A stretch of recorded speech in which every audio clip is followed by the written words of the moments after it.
Alors, comme je continue à douter qu'il soit là,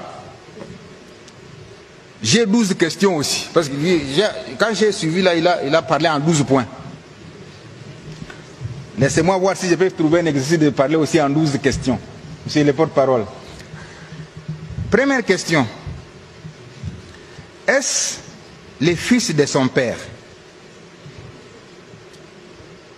le président Laurent Désiré Kabila, assassiné en 2001 par la mafia rwandaise, qui est entré à Goma, capitale du Nord Kivu, sous contrôle des mêmes Rwandais? Ça, c'est la première question. Faites parvenir ces questions aux journalistes qui sont à Goma. Deuxième question. Est-ce le fils de Musée qui a relancé le dialogue de Sun City en 2002 et qui a ramené les rebelles près de lui en acceptant la formule 1+4? Amenez cette deuxième question à Goma.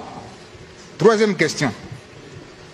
Est-ce le fils de Laurent Désiré Kabila qui a affronté et vaincu l'insurrection de Gilles Moutebousi et de Laurent Kunda en 2004 à Bukavu?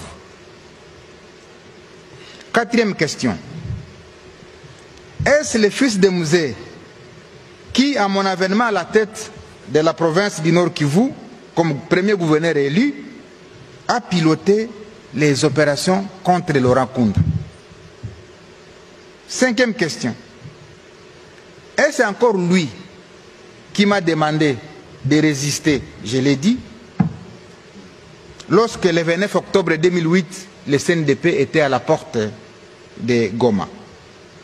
Sixième question.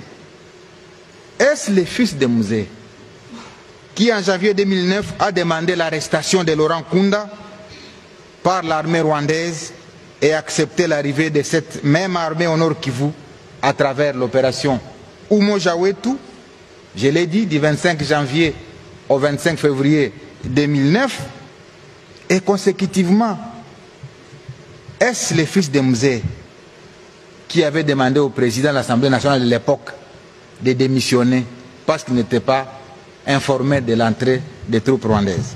Septième question. Est-ce le fils de Musée qui avait demandé à son ministre de signer les accords de paix le 23 mars 2009, lesquels accords sont à l'origine de la création du mouvement M23? Huitième question. Est-ce le fils de Musée qui a ordonné au général Etumba de concevoir l'opération Pomme Orange qui a mis fin au M23 le 5 novembre 2013, d'où mon arrivée le 6 novembre 2013?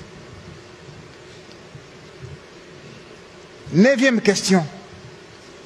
Est-ce le fils de Musée qui a radié les officiers M23 de l'armée pour qu'ils se retrouvent aujourd'hui à leur côté pour sa sécurité? Dixième question que vous allez amener à Goma. Est-ce le fils de Musée qui, voulant rester au pouvoir, a inventé le terme glissement, mais finalement a accepté de céder le pouvoir en 2019, ouvrant ainsi le pays à ce qu'on a appelé la passation civilisée, la première alternance? Est-ce que vraiment c'est celui-là qui se retrouve à Goma? 11e et avant-dernier, parce que je vais parler en 12 points aussi, 12 questions. Est-ce le président honoraire qui a été salué à travers le monde pour son sens élevé des meilleurs élèves de la démocratie, malgré son jeune âge et son passé militaire, ce qui pouvait nourrir en lui l'ambition de se comporter comme ses voisins qui ont plus de 30 ans au pouvoir? Et 12, enfin, est-ce que c'est cet homme, jadis considéré comme grand esprit, qui se trouve réellement aux côtés de ces bourreaux d'hier, les bourreaux de la population, qu'il a dirigé pendant 18 ans, avec plus de 5 millions de déplacés et de réfugiés victimes de la barbarie du M23? Est-ce encore lui qui a pleuré le colonel Mamadou? Est-ce encore lui qui a pleuré le général Baouma? Non. Et c'est encore lui qui se souvient qu'il y a eu 10 000 morts à Goma, qu'il y a eu 5 000 morts à Bukavu.